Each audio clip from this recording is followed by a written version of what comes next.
আসসালামু আলাইকুম। সমাজসেবা অধিদপ্তরে একটি নতুন বিজ্ঞপ্তি প্রকাশ করা হয়েছে, যেখানে বলা হয়েছে সমাজসেবা অধিদপ্তরে ১৩তম গ্রেড থেকে ২০তম গ্রেডভুক্ত পর্যন্ত সর্বমোট ১৪৮৫টি শূন্যপদে জনবল নিয়োগের বিজ্ঞপ্তি জেলাভিত্তিক, বিভাগভিত্তিক তারা পরীক্ষা নেবে, তার তথ্য চাওয়া হয়েছে এবং কেন্দ্র আসন এর তথ্য চাওয়া হয়েছে।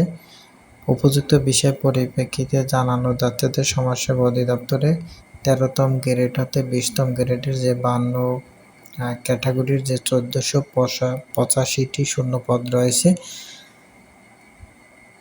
তো এই নিয়োগের শূন্যপদের জনবল নিয়োগের নিমিত্ত সংশোধিত নিয়োগ বিজ্ঞপ্তি প্রকাশিত হয় এবং টেলিটক থেকে প্রাপ্য তথ্য অনুযায়ী চাকরির প্রার্থীর সংখ্যা হয়েছে ২১,২৩,০৬৭ জন।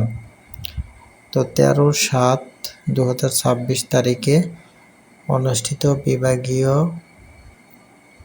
নিয়োগ, পদোন্নতি, টাইম স্কেল, সিলেকশন গ্রেড প্রদান কমিটির সভা জেলাভিত্তিক এবং বিভাগভিত্তিক পরীক্ষা গ্রহণ সক্ষমতার তথ্য চেয়ে সকল বিভাগীয় পরিচালক বরাবর পত্র প্রেরণ সিদ্ধান্ত গৃহীত হয়। সে পরিপ্রেক্ষিতে জেলাভিত্তিক বা বিভাগভিত্তিক পরীক্ষা গ্রহণের সক্ষমতা বিস্তারিত তথ্য প্রয়োজন। তো সমাজসেবা অধিদপ্তরে আসলে তাদের যে আবেদন সংখ্যা রয়েছে অনেক, তাই জন্য তারা পরীক্ষাটি খুব শীঘ্রই নেওয়া হবে। এই জন্য জেলা এবং বিভাগ পর্যায়ে পরীক্ষাগুলো নেওয়া হবে। তো সেখানে তারা তথ্য চেয়েছে। তো এখানে ১৪৮৫টি শূন্যপদের জনবল নিয়োগের নিমিত্ত সর্বমোট এখানে আবেদন সংখ্যা হচ্ছে ২১,২৩,৬৭ জন আবেদনকারীর পরীক্ষা পূরণের নিমিত্ত জেলাভিত্তিক, বিভাগভিত্তিক সক্ষমতার এই তথ্য, তারপর আসন সংখ্যা জরুরি ভিত্তিকে তার চাওয়া হয়েছে। তো এই ছিল আজকের নোটিশ।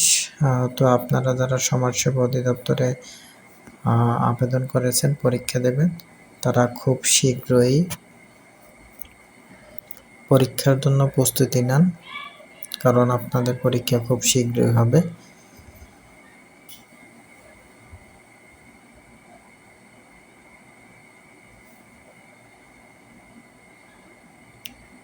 তো সবাইকে অনেক ধন্যবাদ।